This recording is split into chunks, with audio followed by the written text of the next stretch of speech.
This presentation is part of the TI-Nfocus AP Calculus video series. In this video, I'll discuss some technology solutions and problem extensions for the 2019 AP Calculus exam, free response question AB1 BC1. My name is Steve Kokoska. I'm a professor at Bloomsburg University in Pennsylvania, and I'm a former AP Calculus chief reader. Here is an outline of the information presented in this video. I'll start by reviewing the free response question, and then the scoring guidelines used at the AP Calculus reading in Kansas City. And I'll highlight the solutions presented in these guidelines, not how the points were awarded. I'll present the solution to each problem in a little greater detail than given in the scoring guidelines. I'll show you how to use technology to explore and answer parts of this question and to confirm solutions where appropriate. And because the free response questions are usually very comprehensive, I'll suggest some problem extensions, additional AP Calculus type questions, some associated with the information given in the problem, and some of these may be calculator active. This question involved fish entering and leaving a lake. We're given the rate at which they enter the lake and the rate at which they leave the lake. Note that there is no initial condition given. We don't know the initial number of fish in the lake. Part A asks for the number of fish that entered the lake over a 5-hour period. Part B asks for the average number of fish that leave the lake over the same 5-hour period. In Part C, we need to find the time at which the greatest number of fish are in the lake over the interval 0 to 8. And finally, in Part D, we need to determine whether the change in the number of fish is increasing or decreasing at time t equal 5. Part A was worth 2 points. The first point was for writing the definite integral that represents the number of fish entering the lake from midnight to 5 a.m. And the second point was for the answer, found using technology. Note that this question asked for the answer to the nearest whole number. Part B was also worth 2 points. The first point was for presenting the definite integral as part of the average value. And the second point was for the answer, the average number of fish that leave the lake from midnight to 5 a.m. Now this answer must be correct to 3 decimal places, but it may be presented with greater accuracy. The extra decimal places are not scored. Part C was worth 3 points, and there were 2 common solutions presented in the scoring guidelines, a sign test approach and a candidates test approach. Both were scored according to these guidelines, and I'm going to connect these points with the solution using the candidates test. Here's the solution using the candidates test. There was 1 point for setting E of t minus L of t equal to 0, and 1 point for the answer. And there was 1 point for a sufficient justification, which in this case is the table of values. Part D was worth 2 points. The first point was for considering both E prime of 5 and L prime of 5. And the second point was for the answer with a sufficient justification. Let's take a closer look at the solutions, and where appropriate, the use of technology to answer these questions. In Part A, we need to find the total number of fish that entered the lake over the 5-hour period. Now, we have the rate function E of t, and we need to accumulate the number of fish entering the lake. So that means we need to use the rate function to find the definite integral from 0 to 5 of E of t dt. Here's how I solved this using the TI-Nspire. First, I defined the function e, and then I found the definite integral. And notice that the TI-Nspire returns this exact symbolic value, and that's pretty cool. But to help me answer this question, I need a number. so I found the numerical approximation. And to visualize this result, I graphed the rate function e. The area of the shaded region represents the definite integral from 0 to 5 of e of t dt. And I found the same answer here, thank goodness. Here's an example for you to try, and it involves fish again entering and leaving a lake. In Part A, use the same rate function e, but find this answer symbolically. Now, I know the TI-Nspire gave us the answer, but this problem could have been a non-calculator active question. So this is just good practice. And in Part B, there is a different rate function e given. How many fish entered the lake over the 5-hour period from midnight to 5 a.m., and find the time at which 75 fish have entered the lake. In Part B, we need the average number of fish that leave the lake over the same 5-hour period, midnight to 5 a.m. So we need to use the formula for average value. In this context, we need to find 1/5 times the definite integral from 0 to 5 of L of t dt. Using the calculator, I defined the function L, and then I simply found the average value on a calculator page. Here, the calculator returned the decimal approximation immediately. There is no explicit antiderivative for this function L. And we can also visualize this average value on a graph screen. The average value is the height of this horizontal line, and the area of the shaded region, 30.3, is the same as the area of the rectangle from 0 to 5 with height 6.059. Here's another example for you to consider. Suppose we have the same situation or framework as given in the free response question.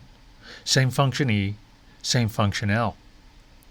Find the first time, t hours after midnight, such that the average number of fish that leave the lake over that time period is 10. Now this is a backward question, in which the student needs to know the concept of average value, but also needs to know how to effectively use technology.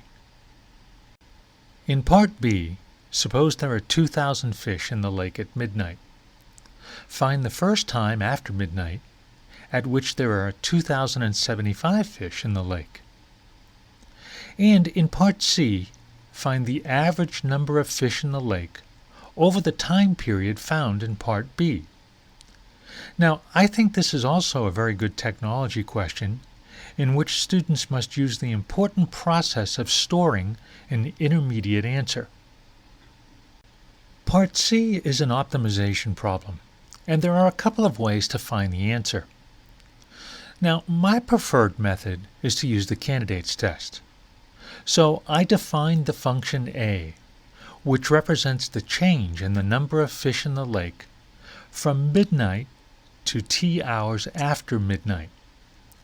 Now, that might seem like an odd definition, but remember, we don't know the initial number of fish in the lake.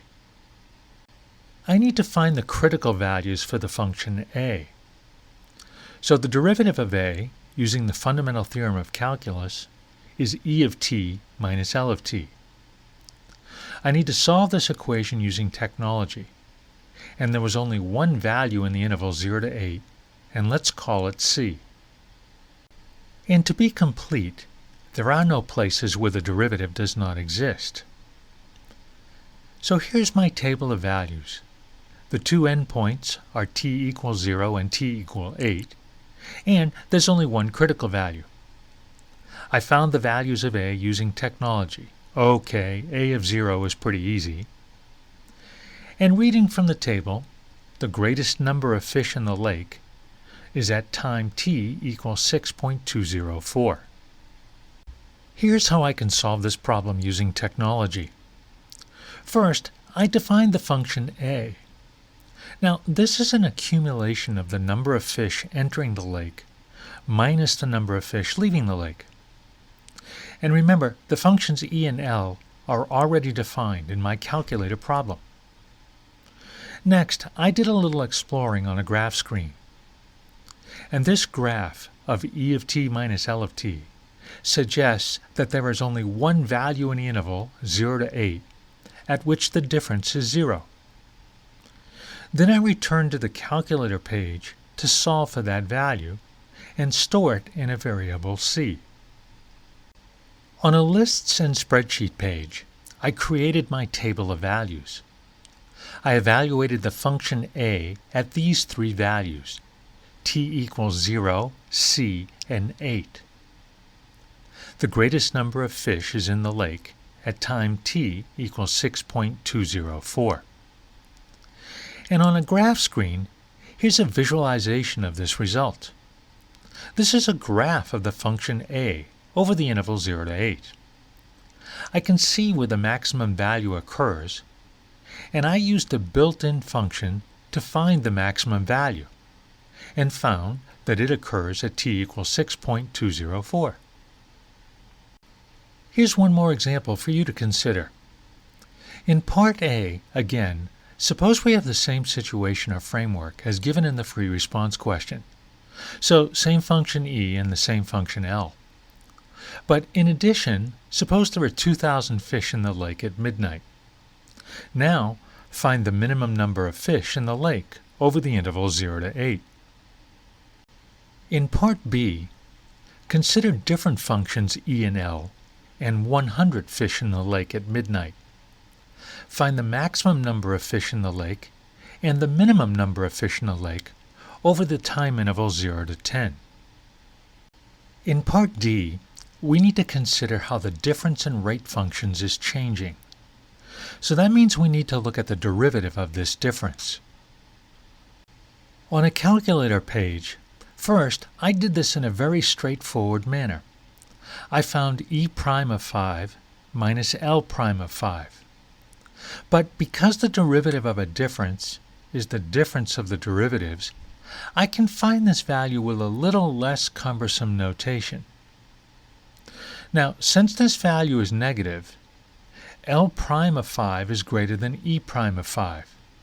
Fish are leaving the lake at a greater rate than entering. So the rate of change in the number of fish is decreasing at time t equal 5. And although this graph may look a little cluttered, here's a nice illustration. The blue curve is a graph of E of t minus L of t, and the green curve is a graph of E prime of t minus L prime of t. The value E prime of 5 minus L prime of 5 is the slope of the tangent line to the graph of E of t minus L of t at t equal 5. Here's one more example, and let's leave the fish in the lake and think about your favorite beach. Cars enter a beach parking lot at a rate modeled by the function e and leave at a rate modeled by the function L. And there are 25 cars in the lot at 6 a.m. Part A. How many cars entered the parking lot over the 6-hour period from 6 a.m. to noon? In Part B, what's the minimum and the maximum number of cars in the parking lot over the time interval 0 to 15? In Part C, write an expression for the total number of cars in the parking lot at time t. And in Part D, find the time at which the rate of change of cars entering the parking lot is the same as the rate of change of cars leaving the parking lot. And let's try to link this answer to a graph. Explain the meaning of this value in the context of the graph of the function c and in the context of the problem. Man, that's a good question. I hope this video gives you a better idea of how to solve this free response question, and some good ideas for additional practice AP Calculus exam type questions, how to use technology to solve some of the parts of this problem, and to explore, confirm, and visualize results. This problem presents some good opportunities to discuss accumulation, average value, and the use of technology. And just a reminder, there are lots of valuable resources on the TI website. There is material there involving technology and calculus, classroom activities, and lots of calculator tips and tricks for test success.